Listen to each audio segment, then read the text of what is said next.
비상대책위원회 회의를 시작하겠습니다. 문재인 대통령이 어제 교육부, 법무부, 국방부 등 5개 부처 장관 후보자를 발표했습니다.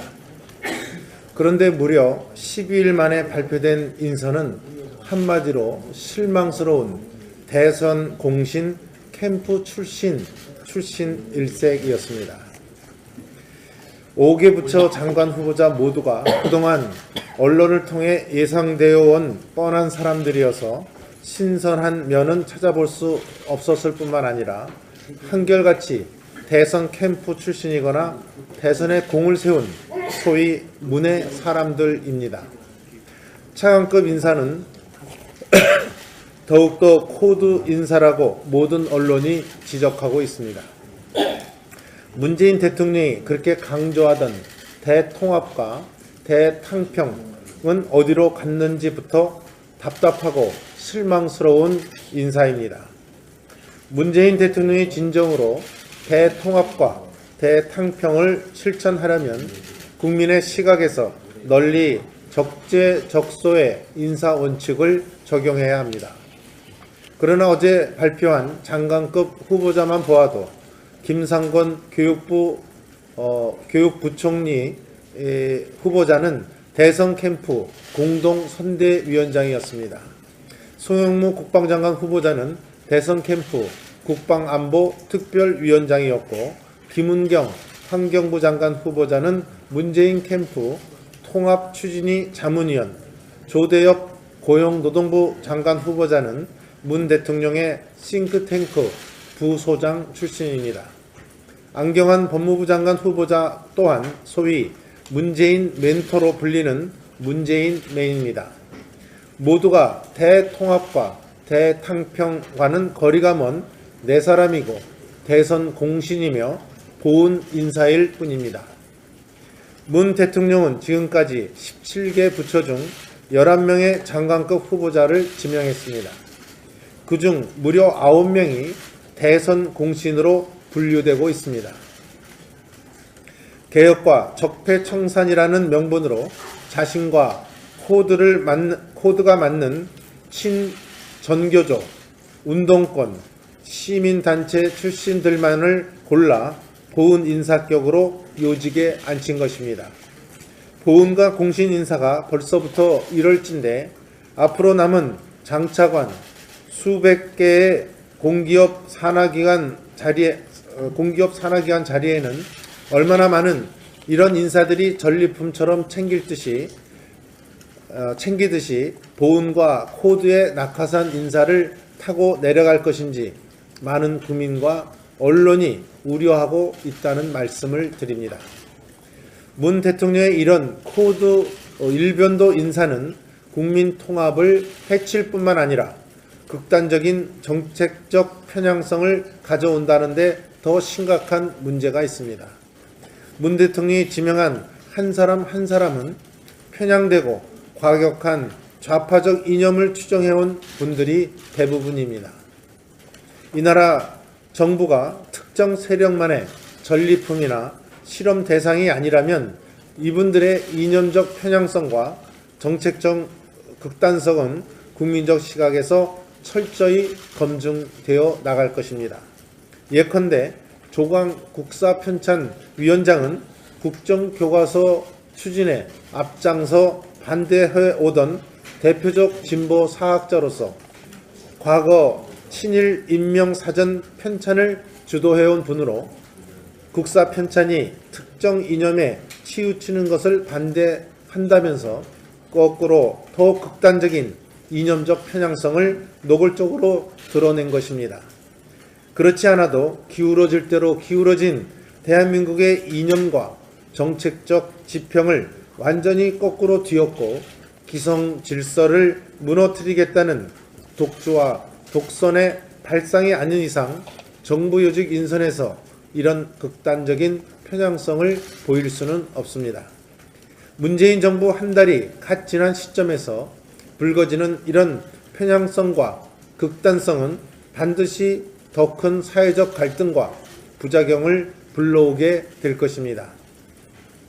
우리 자유한국당은 이러한 자기 코드, 일변도 인사가 지금까지 우리 사회를 지탱하고 이끌어온 질서를 한꺼번에 송두리째 무너뜨리고 뒤엎으려는 과도한 시도로 이어지지 않도록 철저한 견제와 비판을 다해 나갈 것입니다.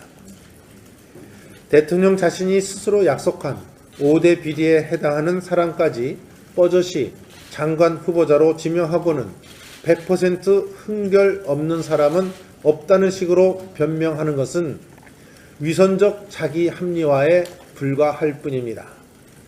흠결 없는 사람이 없다는 변명은 널리 대탕평 인사를 하지 않고 내 사람만을 찾기 때문에 빚어지는 것입니다. 성실하게 법을 준수하며 살아가는 대다수의 평범하고 상식적인 국민을 부끄럽게 하는 궤변입니다. 그렇게 모질게 남을 비판하고 반대하는데 앞장서온 문재인 대통령과 문재인 대통령을 추종하는 사람들이라면 그 모진 잣대를 누구보다 자신에게 적용해야 하는 것이 아닙니까? 청와대에서 무슨 자랑이라도 하듯이 위장 전입과 음주운전 전력을 선제적으로 공개하는 것이 무슨 면죄부라도 주겠다는 것인지 묻지 않을 수 없습니다. 문재인 대통령이 오늘 추경과 관련해서 시정연설을 하기 위해 국회에 오시기에 한 말씀 덧붙입니다. 우리는 현 정부가 추진하는 식의 추경에 대해서는 동의할 수 없다는 입장을 분명히 밝힌 바 있습니다. 무려 11조 원이나 되는 예산을 경제 활성화 전반에 쓰지 않고 공무원 일자리 늘리는 것을 주된 이유로 하는 목적부터 잘못된 것이고 국가재정법상 요건에도 해당되지 않습니다. 또한 전임 정권의 장관들이 아직 그 자리에 그대로 있는데 이 정부와는 코드도 철학도 맞지 않는다고 하는 전임 정부 장관들이 국회 각 상임위원회에 나와 새 정부의 국정 철학을 설명하는 것부터 우스꽝스럽고 모순된 일입니다. 추경은 새 정부의 진용이 완전히 갖춰진 이후에 새 정부의 철학과 국정 운영 방침을 공유한 분들이 나와서 설명해야 합니다. 우리는 현직 대통령이 국회로 와서 추경 같은 중체대한 현안에 대해 국민과 국회의원들에게 직접 설명하는 것 그 자체에는 반대하지 않습니다. 대통령이 국회에 자주 오는 것은 긍정적인 일이라고 생각합니다. 이런 점에서 저희 자유한국당은 문재인 대통령의 국회 방문을 대통령의 예우에 맞춰 맞이하겠습니다. 과거 더불어민주당 의원들이 그래 왔던 것처럼 국회를 방문한 현직 대통령에 대해 무례하고도 격식에 벗어난 행동 같은 것은 하지 않겠습니다. 다만 문재인 대통령의 이번 국회 연설이 또다시 일방적인 보여주기식의 쇼통이 되지 않기를 진심으로 바랍니다. 국회 인사청문회 결과 부적격으로 판정난 김희수, 김상조, 강경화 후보자 3인에 대해 아무 조치도 없이 국회와 야당을 설득하려는 것은 일방적 쇼통에 불과합니다. 진정한 협치와 소통, 야당 설득을 위해 대통령이 직접 국회로 온다면 결자 해지의 차원에서 대통령이 먼저 이분들에 대한 책임 있는 조치를 취해야 합니다. 우리는 대통령의 국회 방문을 예우를 갖춰 대하겠지만 대통령의 진정성 없는 일방통행의 쇼통은 단호히 거부합니다. 국회와 야당을 무시하는 일방통행식 국정운영은 앞으로 추경과 정부 조직법을 비롯해 수많은 입법 과제들에서 더 큰 문제를 낳게 될 것임을 경고합니다. 다섯부 장관 임명과 관련해서 대표께서 말씀이 있었습니다만 추가해서 또 한두 가지 말씀드리겠습니다. 어제 교육부, 총리, 법무국방 등 5개 부처 장관 후보자가 지명됐는데 5명 모두 대선 캠프와 관련된 선거 공신들입니다. 차관 또한 노무현 정부 때나 문재인 대통령과 인연을 가지고 있는 코드 인사로 채워졌다고 모든 언론에서 보도하고 있습니다. 특히 한 보도에 따르면 장차관 인사 66명 가운데 국무총리를 포함해서 전남 광주 출신이 11명, 16.6%, 전북 출신이 6명으로 9%, 총 4명 중 1명, 25.6%가 호남 지역 출신이라고 이고 광주 전남이 압도적으로 많이 있습니다. 최소한 지역 안배도 없이 특정 지역에 편중된 인사가 이루어지는 부분에 대해서는 유감으로 생각합니다. 문재인 대통령은 후보 시절 대탕평 인사를 실천하겠다고 약속하며 국민들께 많은 기대감을 심어줬습니다. 하지만 정작 본격적인 인사가 실천되자 철저히 코드 인사와 논공 행상에 벌어지는 것입니다. 그동안 대탕평, 대통합 인사를 하겠다는 문재인 대통령의 약속은 어디로 갔는지 묻지 않을 수 없습니다. 또한 문 대통령은 대선 때 공직배제 5제 원칙을 공약해놓고 원칙에 위배되는 분들을 장관 후보로 내정했습니다. 대통령 스스로 세운 5대 원칙에 맞지 않는 사람을 장관 후보자로 앉히고서는 음주운전한 전력이 있다는 식으로 해명 아닌 해명을 하며 정부 부처를 이끌 적임자라고 강조하는 것은 국회를 철저히 무시하는 것으로 생각됩니다.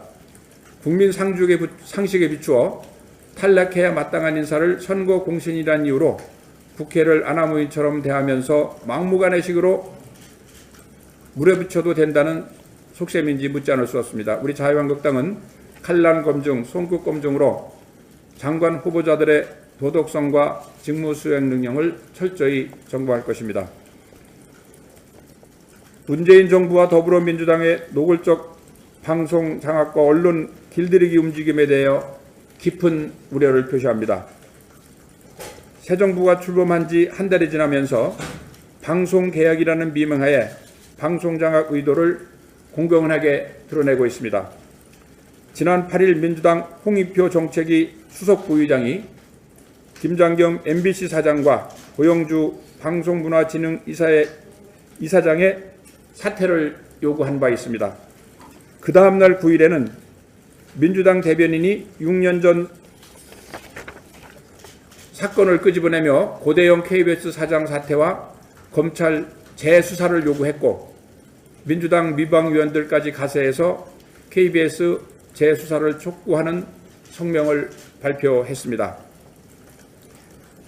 그에 앞서 이미 발표돼서 아시는 바와 같이 지난 6일에는 임명된 지 2달밖에 안 된 김용수 방통위원을 미래창조과학부 2차관에 임명하면서 방송위원 5명 중 3명을 정부 여당이 임명할 수 있는 길을 만들었습니다. 공영방송 경영진 퇴진 종용과 방통위원 빼내기를 통한 방송 장악이 문재인 대통령과 더불어민주당의 방송개혁이라는 데 대해 개탄하지 않을 수 없습니다. 방송의 자유와 독립성, 공정성 보장을 위해서 공영방송 사장과 방송문화진흥회 이사장의 임기는 법률로 보장받아야 합니다. 방통위 상임위원 역시 독립성과 공정성을 담보하기 위해서 방송통신위원회 설치 및 운영에 관한 법률에 따라서 임기 3년이 보장돼 있습니다. 지난 4월 김용수 방통위원 임명을 두고 당시 민주당은 고집불통 5기 인사, 알박기 인사라고 비난하면서 철회를 강력히 요구한 바 있습니다. 그런 인사를 돌연 미래부 제2차관으로 차출한 것은 현 정권 입맛에 맞는 하수인을 방송통신위원 자리에 내려꽂겠다는 의도를 그대로 드러낸 것으로 보여집니다. 어제 우리 자유한국당은 이러한 정부에 강력히 대응하기 위해서 방송장악 저지위원회를 위원장은 강효상 의원으로 해서 구성했고 공영방송 정권의 나팔수로 만들려는 위험한 시도를 막기 위해서 모든 노력을 다해 나갈 것입니다. 이상입니다. 강경화 후보에 대한 검증은 여성이 차별받느냐의 문제가 아닙니다. 저는 강경화 외무부 장관 후보자가 지명되었을 때 같은 여성의 한 사람으로서 사상 첫 여성 외교부 장관이 임명됐다는 점에서 크게 환영하고 기대도 컸습니다. 그런데 국회 인사청문회를 거친 결과 강경화 후보는 외교부 장관으로서 도덕성, 자질, 업무 능력 등 모든 면에서 수준 이하의 미달임이 드러났습니다. 대단히 실망스러운 인사가 되었습니다. 며칠 전 여성단체들이 강경화 외교부 장관 후보자 인사청문회에 대해 여성이라는 이유로 여야 협상을 제물로 삼는 등의 인사검증 과정에서 성차별은 용납될 수 없다고 하면서 여러 의혹들을 청문회를 통해 사실관계가 면밀하게 밝혀지고 장관 기용의 적격 여부가 국민들에 의해 엄정하게 평가되어야 한다고 입장을 밝히면서 강경화 후보자에 대한 지지 의사를 밝혔다고 합니다. 저도 여성으로서 이번 여성 장관 후보자를 평가함에 있어 능력과 자질, 도덕성을 등을 높게 평가해야지 여성이냐 남성이냐를 따질 가치가 없다고 생각합니다. 현재 강경화 후보자가 검증에 걸림돌이 되는 것은 세금 탈루 및 체납, 위장전입, 부동산 투기 등의 문제입니다. 이 문제는 도덕성의 문제이지 여성이냐의 문제가 아닙니다. 그럼에도 불구하고 여성단체들에서 강경화 후보의 인사검증의 본질을 성차별 문제로 본다면 오히려 여성차별의 모순에 빠질 수 있습니다. 이런 식의 접근은 그동안 여성인권 신장 등의 혁혁한 역할을 해왔던 여성단체의 순수성에도 불구하고 무리하게 청와대를 지지하는 모습으로 비춰질 수 있다는 염려의 여론도 있음을 알아주시기 바랍니다. 어떤 장관 후보자라도 전문성, 리더십 등의 능력과 자질에 상응하는 도덕성 역시 매우 중요한 덕목이며 강경화 후보가 아니더라도 도덕성까지 겸비한 훌륭한 여성 장관 후보가 추천되기를 저 역시 기대합니다. 이상입니다. 대선 후보 토론에서 코리아 패싱의 의미를 몰랐던 문재인 대통령의 새 정부가 들어온 후 더욱 심화되고 있는 코리아 패싱으로 일촉즉발의 안보 위기가 고조되고 있습니다. 문재인 정부가 대화와 인도적 지원을 통한 대북 유화 정책을 천명하였음에도 불구하고 출범 한 달 동안 5차례의 미사일 도발을 하였던 것을 잘 알고 계실 겁니다. 이틀 전 북한의 노동신문은 미국 본토를 위협하는 대륙간 탄도미사일의 실험 발사 시기가 멀지 않았다고 주장하면서 대한민국의 군사 동맹 국가인 미국을 위협하고 있습니다. 미국이 대한민국의 주적인 북한으로부터 위협을 받고 있는데 문재인 정부는 대한민국과 주한미군 보호를 위해 도입되는 사드 배치를 절차상의 문제로 연내 배치를 지연시키고 있습니다. 방산비리 척결에 대해서는 이의를 제기하는 국민은 없을 것입니다. 그러나 사드 배치와 방산비리 척결을 연결시켜서는 안 됩니다. 본말이 전도되어서는 안 됩니다. 우리 사회에 팽배해 있는 부정부패의 척결이 매우 중요하지만 노골적으로 중폭되고 있는 북한의 도발과 이로 인한 안보 위기에 대한 대응보다 중요하지는 않습니다. 고도화된 북핵으로 한반도의 군사적 균형을 이룰 수 없는 상황에서 한미동맹의 균열은 대한민국의 사활이 걸린 문제입니다. 우리는 휴전 상태이며 북한이 원하는 것은 대한민국과의 대화가 아니고 군사력을 통한 한반도의 공산화임을 잊어서는 안 될 것입니다. 문재인 정부는 국제사회와의 공조를 분명히 하고 강력한 경제적 제재에 동참해야 함은 물론이고 신속한 사드 배치를 통해 동맹국인 미국과의 신뢰를 회복시킬 것을 촉구합니다. 또 한 가지 일자리에 대해서 말씀을 드리겠습니다. 세계경제포럼은 국가 경쟁력 평가에서 지난해 대한민국의 노동시장 효율성이 83위라고 하였습니다. 기억하실 겁니다.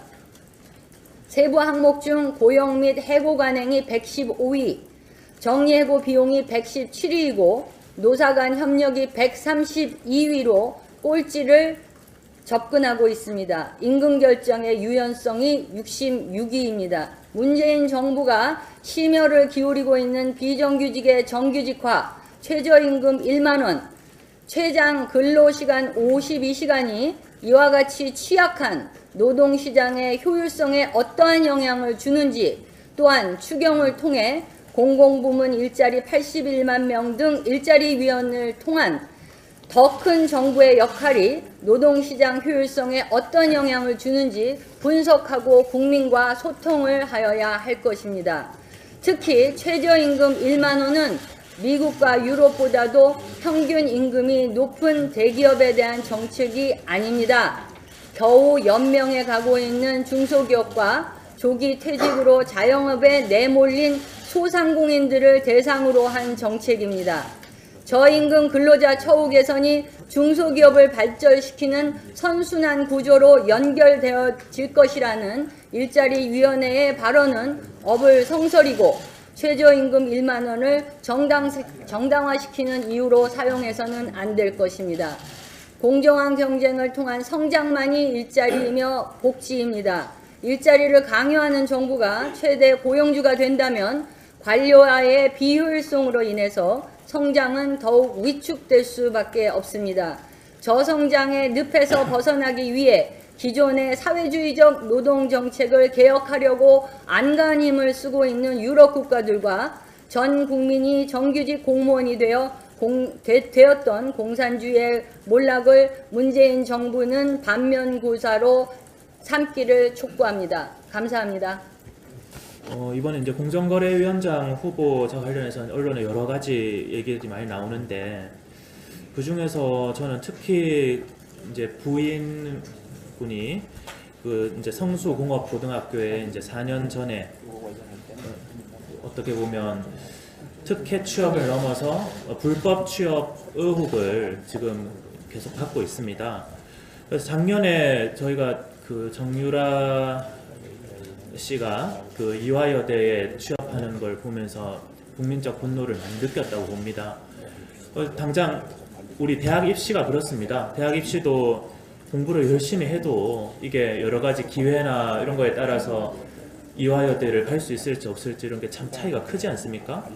취업도 요즘 마찬가지입니다. 취업 당장 저만 해도 그 대학 다니고 이러던 시절 여러 가지 뭐 토익 저도 쳐봤습니다. 토익 저도 5점이 모자라서 제가 지원하고 싶은데 지원을 못하고 그냥 아예 포기를 했던 적이 있습니다.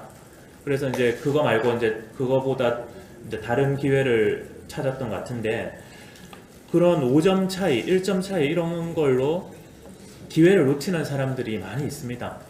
근데 이게 단순히 뭐 1점 차이, 실수, 관행, 뭐 관례 이런 걸로 저는 덮을 수 없는 거 아닌가 이런 생각을 합니다. 그래서 오늘 그 저희 자유한국당 그 교문위원 차원에서 성수공고에 오후 5시에 그 진상조사 차원의 방문을 하기로 했습니다. 특히 이제 학생들한테 우리가 방해를 하면 안 되니까 학생들 다 하교하고 우리 이제 좀 사실 규명을 위해서 갈 건데, 그게 뭐 단순 실수인지 아니면 여러 가지 같이 개입돼서 그런 건지 한번 좀 확인을 한번 해보려고 합니다. 이게 우리가 이제 정유라 씨가 그 얼마 전에 그 대학도 어떻게 보면 잘리고 고등학교까지 취소가 됐습니다. 그런 게 이제 얼마나 잘못했느냐, 그거는 이제 국민적 기준이 계속 변하고 있다고 봅니다. 얼마 전에 인사청문 기준도 뭐 이제 위장 전입이나 논문 이런 거는 뭐 기준이 바뀌었다 하는데 그 말대로 계속 기준이 변하고 있는 겁니다. 특히 도덕적 청렴성을 주장하면서 적폐청산을 여지껏 외쳐왔는데 특히 이러면 안 된다고 봅니다. 국민 기준이 높아졌다는 사실을 다시 한번 인지해 주시고 앞으로 관례, 관행으로 면죄부를 요청해서는 안 된다고 봅니다. 그래서 4년간 아까 말씀드렸듯이 학사 공부할 기회를 부당하게 얻는 것이 국민적 공분을 샀듯이 4년간 학교 선생님으로 어떤 잘못된 기회를 바탕으로 일하는 것도 국민적 공분을 사고 있다는 것을 알아주시면 감사하겠습니다. 고맙습니다. 어제 김상곤 지명자를 포함한 5명의 장관 후보자 지명 발표가 있었습니다. 우리 정호택 대표님께서도 말씀하셨지만 캠프 출신의 대선 공신 농공 인사다라고 볼 수밖에 없다고 생각을 합니다. 좁은 인사풀에서 그리고 인사를 하다 보니까 자꾸 5대 배제 기준에 어긋나는 그런 인사들이 속출하고 있다고 생각합니다. 우리 인사청문회에 대해서 근본적으로 생각해 봐야 될 그런 부분이 있어서 한 말씀 드립니다. 인사청문회의 우리 검증 기준이라는 이 관행은 지금까지 수년에 걸쳐서 여야가 함께 쌓아온, 힘들게 쌓아온 전통입니다. 우리 국민들이 진정으로 바라는 것은 고위 공직자들의 높은 도덕성이라고 저희들은 믿습니다. 이렇게 함으로써 우리 공직을 염두에 둔 공직자들은 내가 자신의 관리를 정말 철저히 해야 되겠구나, 높은 도덕성을 갖춰야 되겠구나 하는 생각을 하도록 만드는 것이고, 이런 것이 쌓여서 고위 공직자들이 국민 앞에 높은 수준의 그런 도덕성을 유지하게 하는 방향으로 우리 대한민국이 진전하고 진보하고 있다고 생각을 합니다. 이것을 무너뜨리면, 일시적인 필요 때문에 무너뜨리면 결국은 국민도 정치권도 크게 후회할 일이 될 것이다 라는 점을 말씀드립니다.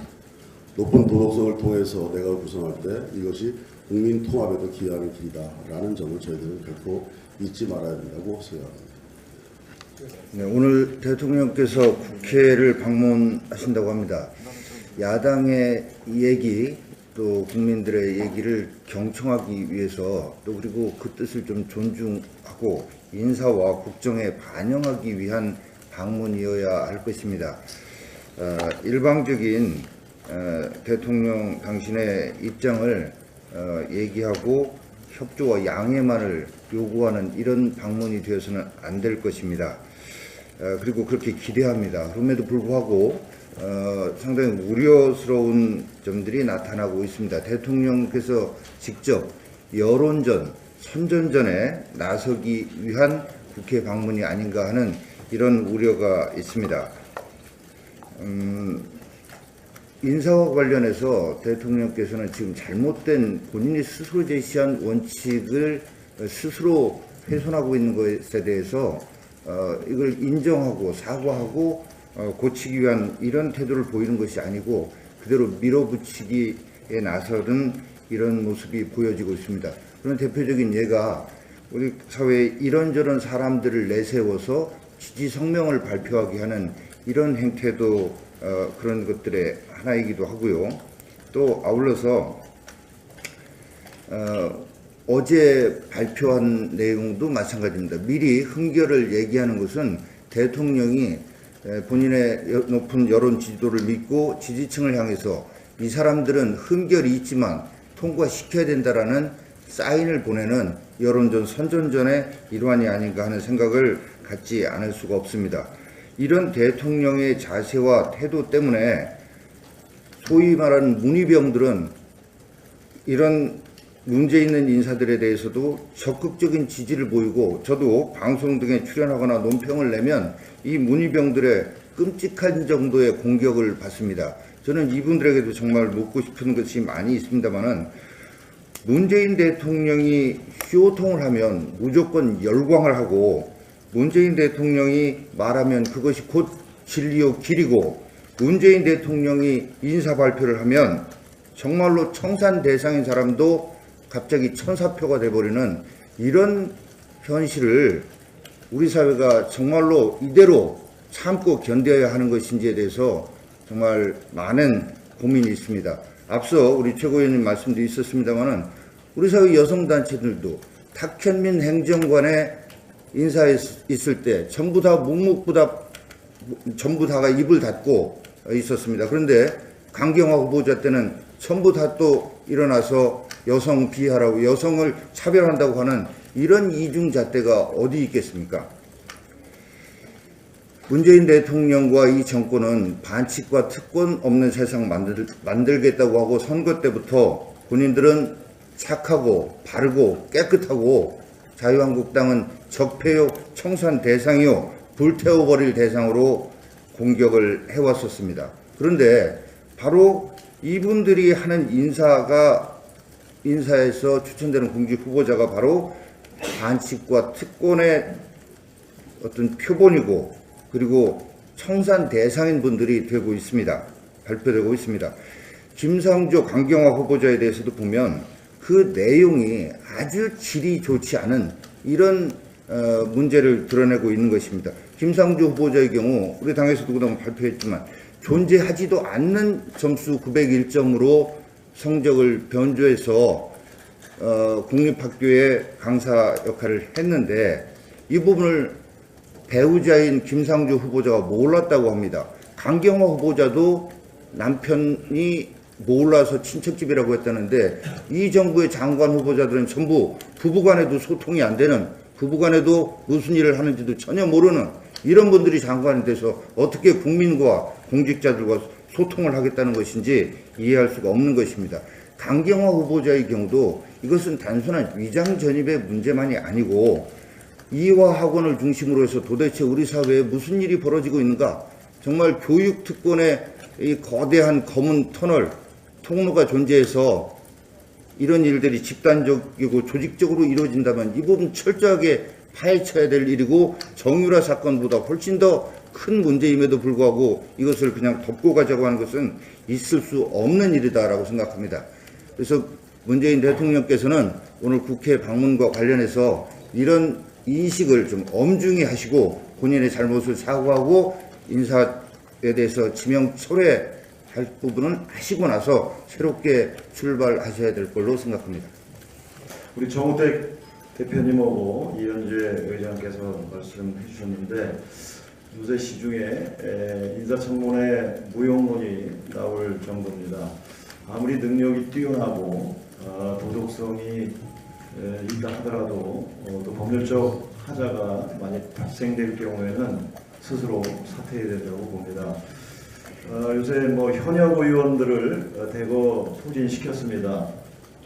저는 인사청문회에서 현역 의원이라 해서 대충 서로 여야 의원들이 같이 생활했다는 이유 때문에 그냥 통과돼서는 안 된다고 봅니다. 외부에서 오신 그런 분들과 똑같이 공평성, 형평성 있게 인사청문회를 저희 당에서 해야 된다고 생각을 하고, 왜 이것이 문제가 되냐 하면 전 정부에서 검증에 실패한 사례들이 있습니다.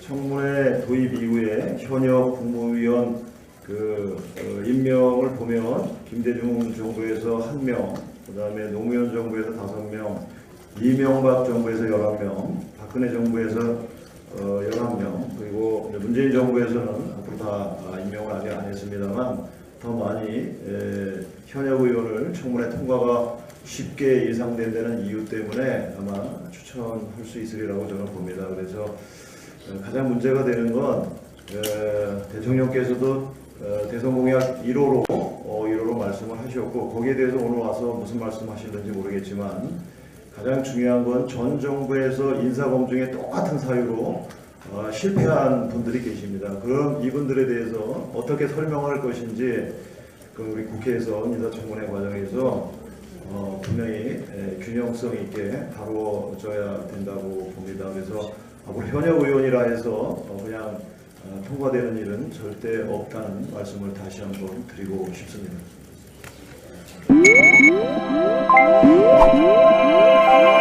탕평과는 거리가 먼 네 사람이고 대선 공신이며 고운 인사일 뿐입니다. 문 대통령은 지금까지 17개 부처 중 11명의 장관급 후보자를 지명했습니다. 그중 무려 9명이 대선 공신으로 분류되고 있습니다. 개혁과 적폐청산이라는 명분으로 자신과 코드가 맞는 친전교조, 운동권, 시민단체 출신들만을 골라 보훈 인사격으로 요직에 앉힌 것입니다. 보훈과 공신 인사가 벌써부터 1월째인데 앞으로 남은 장차관 수백 개의 공기업 산하기관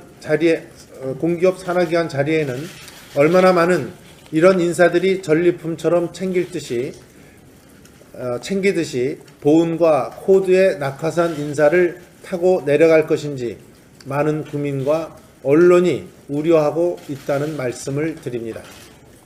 문 대통령의 이런 코드 일변도 인사는 국민 통합을 해칠 뿐만 아니라 극단적인 정책적 편향성을 가져온다는 데 더 심각한 문제가 있습니다. 문 대통령이 지명한 한 사람 한 사람은 편향되고 과격한 좌파적 이념을 추정해온 분들이 대부분입니다. 이 나라 정부가 특정 세력만의 전리품이나 실험 대상이 아니라면 이분들의 이념적 편향성과 정책적 극단성은 국민적 시각에서 철저히 검증되어 나갈 것입니다.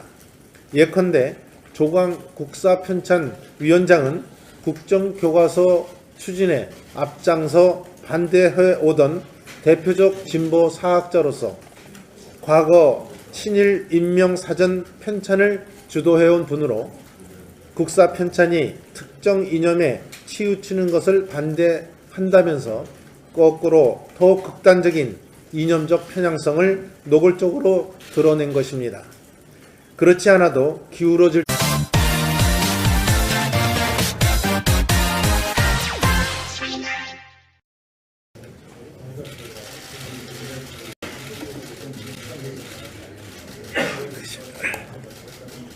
비상대책위원회 회의를 시작하겠습니다. 문재인 대통령이 어제 교육부, 법무부, 국방부 등 5개 부처 장관 후보자를 발표했습니다. 그런데 무려 12일 만에 발표된 인선은 한마디로 실망스러운 대선 공신 캠프 출신 일색이었습니다. 5개 부처 장관 후보자 모두가 그동안 언론을 통해 예상되어 온 뻔한 사람들이어서 신선한 면은 찾아볼 수 없었을 뿐만 아니라 한결같이 대선 캠프 출신이거나 대선에 공을 세운 소위 문의 사람들입니다. 차관급 인사는 더욱더 코드 인사라고 모든 언론이 지적하고 있습니다. 문재인 대통령이 그렇게 강조하던 대통합과 대탕평은 어디로 갔는지부터 답답하고 실망스러운 인사입니다. 문재인 대통령이 진정으로 대통합과 대탕평을 실천하려면 국민의 시각에서 널리 적재적소의 인사 원칙을 적용해야 합니다. 그러나 어제 발표한 장관급 후보자만 보아도 김상곤 교육부총리 후보자는 대선 캠프 공동선대위원장이었습니다.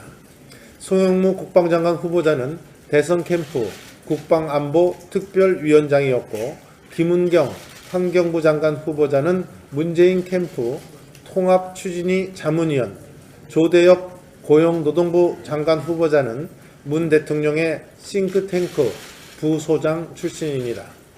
안경환 법무부 장관 후보자 또한 소위 문재인 멘토로 불리는 문재인맨입니다.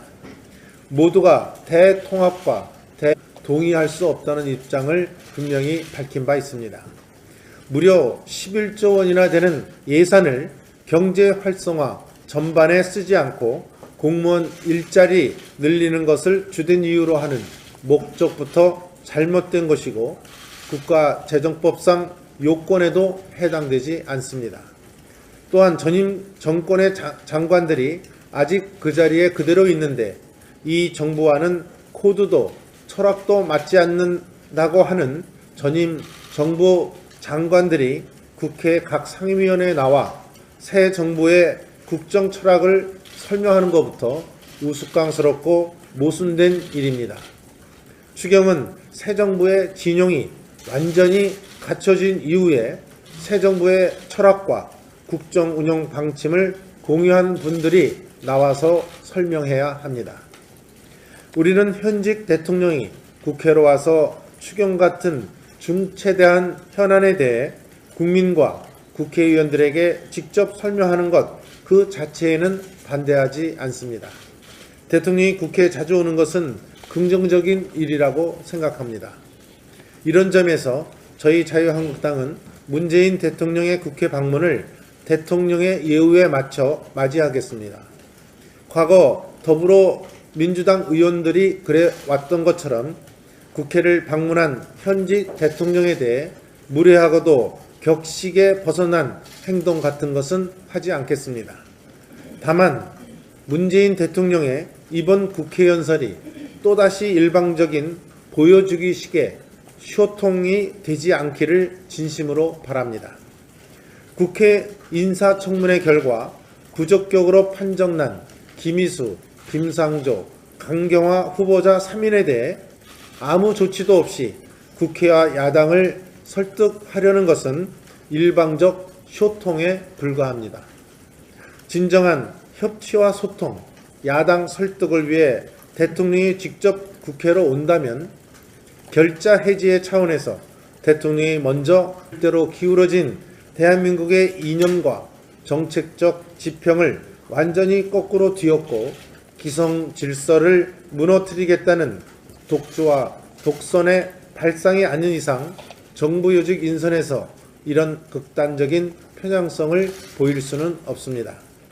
문재인 정부 한 달이 갓 지난 시점에서 불거지는 이런 편향성과 극단성은 반드시 더 큰 사회적 갈등과 부작용을 불러오게 될 것입니다.